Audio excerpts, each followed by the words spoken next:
Muitos pensamentos e ideias que passam automaticamente em nossa mente são derivados de crenças antigas e por isso não conseguem dar conta de uma forma satisfatória dos problemas atuais e acabam nos causando desprazer e sofrimento. Como fonte para este vídeo foi utilizado um texto, uma aplicação da teoria biológica ao estudo da mudança psíquica e do luto, que está lá na revista da Psicanálise, escrito por Romualdo Romanowski e outros. Também foi utilizado o texto O Terapeuta do Esquema na Relação Terapêutica, que está lá no livro Desafios Clínicos em Terapia Cognitivo-Comportamental, esse escrito por Ana Zanata e outros. E também o livro Terapia Cognitivo-Comportamental na Prática Psiquiátrica de Paulo Knapp e colaboradores. Então, essas crenças que estão enraizadas lá no núcleo da nossa mente, que foram úteis no passado para manter o nosso equilíbrio psíquico, para a gente não surtar, hoje estão desatualizadas e, nesta condição de inadequação, vão influenciar os pensamentos e esses vão conduzir a comportamentos disfuncionais que se repetem ao longo da nossa vida. Perceber os pensamentos automáticos é difícil, e talvez mais difícil ainda, caso eles sejam percebidos, refletir e buscar novas ideias, porque eles, como eu disse antes, decorrem da ativação de crenças muito antigas. Esses pensamentos que são influenciados por essas crenças geralmente são exagerados, distorcidos, equivocados, irrealistas e por isso levam a gente a processar as situações atuais de uma forma tendenciosa. Ou seja, uma vez que extraem da realidade apenas as informações que confirmam as crenças disfuncionais, negligenciando ou minimizando as informações que poderiam evidenciar o contrário. Além disso, quando o pensamento automático aparece, ele é sentido como algo familiar e por isso tem a nossa preferência, mesmo que proporcione algum tipo de sofrimento. Antes de prosseguir, eu gostaria de convidá-los a inscreverem-se no canal. Basta clicar no botão inscreva-se, não precisa colocar nenhum dado pessoal e podem também acionar o sininho para serem avisados dos novos conteúdos que eu for publicando aqui no canal. Continuando. Mas embora mudar signifique desalojar, trazer desconforto, eu penso que seja fundamental começar a prestar atenção, identificar, examinar e corrigir as distorções e padrões de pensamento que causam sofrimento emocional. Eles são frequentemente desencadeados por alguma mudança ambiental em que o sujeito se sente de alguma forma ameaçado, como a perda de um emprego ou o fim de um relacionamento.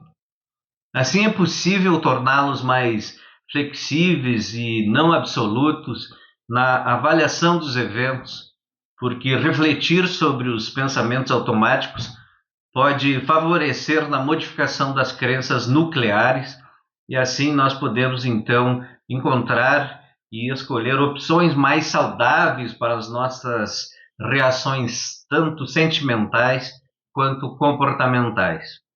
A seguir eu vou mostrar alguns tipos de pensamentos automáticos disfuncionais com os quais eventualmente nós podemos nos identificar ou que a gente já ouviu por aí. O primeiro, deixa eu pegar minha colinha aqui, é catastrofização, ou seja, o sujeito pensa sempre que o pior irá acontecer. Ele antecipa problemas que talvez nunca venham a acontecer na realidade. Ou seja, na verdade, neste caso, os problemas realmente existiram apenas na imaginação. E isso, com certeza, pode desencadear doenças orgânicas. Então ele pensa, o exame que eu fiz vai mostrar a presença de uma doença grave. A minha chefe não aprovará o meu trabalho. O segundo, a intolerância, que são eventos negativos que poderão acontecer né, que não serão aceitos. Se eu perder o emprego, será o fim da minha vida. Na verdade, a gente sabe que talvez o sujeito, perdendo o emprego, tenha que baixar a qualidade do nível de vida, pelo menos temporariamente. Mas muitos empregos e oportunidades de trabalho aparecem todos os dias, que a gente sabe disso. Também ele pode pensar: eu não suportarei o fim da separação. Se me separar, nunca mais vou ser feliz. Da mesma forma, aqui a gente sabe que a felicidade pode tanto ser reencontrada em um outro relacionamento, mas também ficando sozinho. O terceiro se chama raciocínio emocional, que é presumir que os sentimentos são fatos. Eu sinto que a minha mulher não gosta mais de mim, mas sem que haja qualquer prova a respeito disso. O quarto, então, se chama polarização. É o sujeito que pensa assim: é tudo ou nada, é 8 ou 80. O outro é bom ou mal, a situação é boa ou a situação é ruim. Ele diz: devo sempre tirar nota máxima ou serei um fracasso? Ao invés de um pensamento no sentido que, mesmo não tirando as melhores notas, eu poderei ter sucesso na vida. O quinto seria a abstração seletiva ou visão de túnel. Uma parte negativa ou neutra é realçada enquanto todo o restante positivo não é percebido. Ele pensa: a avaliação do meu chefe foi ruim, quando o sujeito foca só no comentário que foi negativo.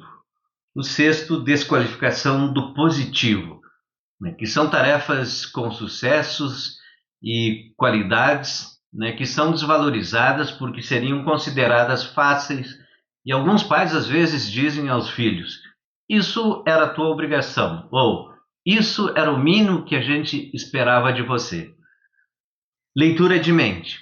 Presumir sem evidências, sem provas, que sabe o que os outros estão pensando. Ela não está gostando da minha conversa. O ansioso, por exemplo, acredita que todos estão vendo que ele está gaguejando.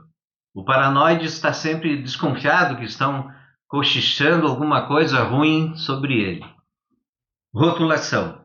Então é colocar um rótulo global ou geral em si mesmo ou também nas outras pessoas ou numa situação. Por exemplo, sou incompetente. Ela é uma pessoa má ou ela é uma pessoa burra. Ou o meu filho é terrível.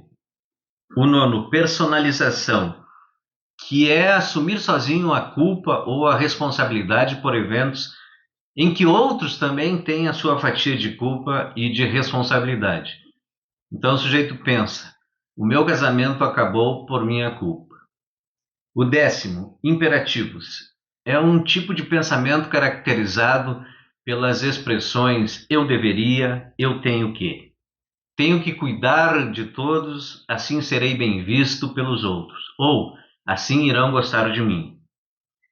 Vitimização. Então é considerar-se injustiçado, não entendido. O sujeito pensa: eu faço tudo para os outros, mas nunca recebo um agradecimento. E por último também, que eu selecionei, tem outros, é claro, né?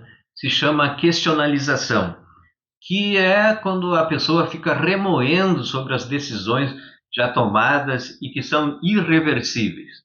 Ele pensa: se eu tivesse pensado melhor, não estaria nesta situação agora. Bom, pessoal, por hoje é isso.